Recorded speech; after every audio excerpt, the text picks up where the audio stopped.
നമസ്കാരം. ഇപ്പോൾ പയ്യന്നൂരിലെ വി കുഞ്ഞികൃഷ്ണനെ കൊല്ലാൻ പറ്റാഞ്ഞിട്ടാണ്, പറ്റുമെങ്കിൽ CPM കൊന്നേനെ. ഇവിടെ ചില ഇടപെടലുകളും മറ്റു കാര്യങ്ങളുമൊക്കെ ഈ രാഷ്ട്രീയ കൊലപാതകങ്ങളുമായി ബന്ധപ്പെട്ട് കണ്ണൂർ ജില്ലയിൽ ഉണ്ടായതുകൊണ്ടും, അതുപോലെ ഈ അടുത്ത കാലത്തൊക്കെ അദ്ദേഹത്തെ കൊന്നുകഴിഞ്ഞാൽ അത് CPMൻ്റെ നേർക്ക് തന്നെ എത്തും എന്നുള്ളതുകൊണ്ടുമൊക്കെ തന്നെയാണ് വി കുഞ്ഞികൃഷ്ണൻ ഇപ്പോഴും ജീവനോടെ ഇരിക്കുന്നത്.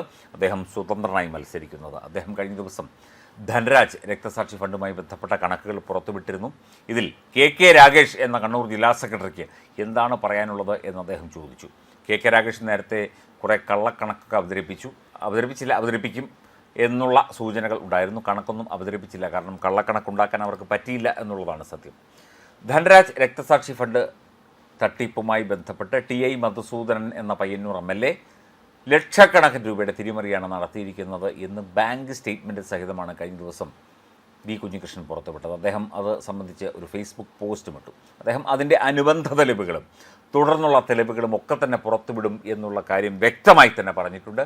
വി കുഞ്ഞികൃഷ്ണൻ കുറച്ചു കാലം കൂടി ജീവനോടെ ഇരിക്കും എന്ന് നമുക്ക് പ്രതീക്ഷിക്കാം. CPMൻ്റെ രീതി അങ്ങനെയാണ്, ആൾക്കാരെ കൊല്ലുക എന്നുള്ളത്, സത്യം പറയുന്നവരെ കൊല്ലുക, അല്ലെങ്കിൽ സത്യം ചൂണ്ടിക്കാണിക്കുന്നവരെ തീർക്കുക. നമ്മുടെ TP ചന്ദ്രശേഖരൻ്റെ സ്ഥിതിയൊക്കെ നമുക്കറിയാമല്ലോ. പാർട്ടി വിട്ടുപോയവരെ കൊല്ലുക, പാർട്ടിക്കെതിരെ പറയുന്നവരെ കൊല്ലുക. പാർട്ടി ആരാലും വിമർശിക്കപ്പെടാൻ സാധിക്കില്ല. പണ്ട് ജോസഫ് സ്റ്റാലിൻ പാർലമെൻറ്റിലെത്തി കോഴിയുടെ പപ്പും പൂടയും പറിച്ച് അതിന് ധാന്യമണികൾ ഇട്ടുകൊടുത്ത പോലെ ഇവിടെ പാർട്ടി പ്രവർത്തകർ വന്ന് പിണറായി വിജയൻ്റെയും മറ്റും കാലിൽ നിന്ന് അരിമണികൾ കുത്തി തിന്നുകൊള്ളണം എന്ന രീതിയാണ് ഇവിടെ CPM പ്രത്യേകിച്ചും കണ്ണൂരിൽ പ്രവർത്തിക്കുന്നത്. അതുകൊണ്ട് വി കുഞ്ഞികൃഷ്ണൻ്റെ ആയുസ് എത്രത്തോളമുണ്ട് എന്നുള്ള കാര്യം പറയാൻ പ്രശ്നമാണ്. ഇപ്പോൾ പാർട്ടിയെ കൂടുതൽ പ്രതിരോധത്തിലാക്കിക്കൊണ്ട് കൂടുതൽ തെളിവുകളും കൂടുതൽ വെളിപ്പെടുത്തലുകളുമായിട്ടാണ് വി കുഞ്ഞികൃഷ്ണൻ രംഗത്ത് വന്നിരിക്കുന്നത് എന്ന റിപ്പോർട്ടാണ് പുറത്തു വരുന്നത്. തീർച്ചയായിട്ടും അത് CPMന് വലിയ തോതിൽ ഈ ഒരു തെരഞ്ഞെടുപ്പിൽ തിരിച്ചടിയാകും. പ്രത്യേകിച്ചും TI മധുസൂദനൻ എന്ന വ്യക്തിക്ക് തിരിച്ചടിയാകും എന്നതാണ് മനസ്സിലാകുന്നത്.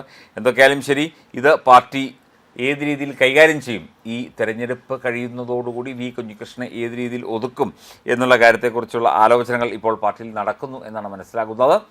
എല്ലാ തരത്തിലും വലിയ വലിയ തട്ടിപ്പുകളും വെട്ടിപ്പുകളും ഒരു രക്തസാക്ഷിയുമായി ബന്ധപ്പെട്ട്, രക്തസാക്ഷിയുടെ ജീവിതവുമായി ബന്ധപ്പെട്ട് പോലും നടത്തിക്കൊണ്ടിരിക്കുന്നു എന്ന വളരെ ചീഞ്ഞു നാറിയൊരു സത്യമാണ് പുറത്തു വരുന്നത്.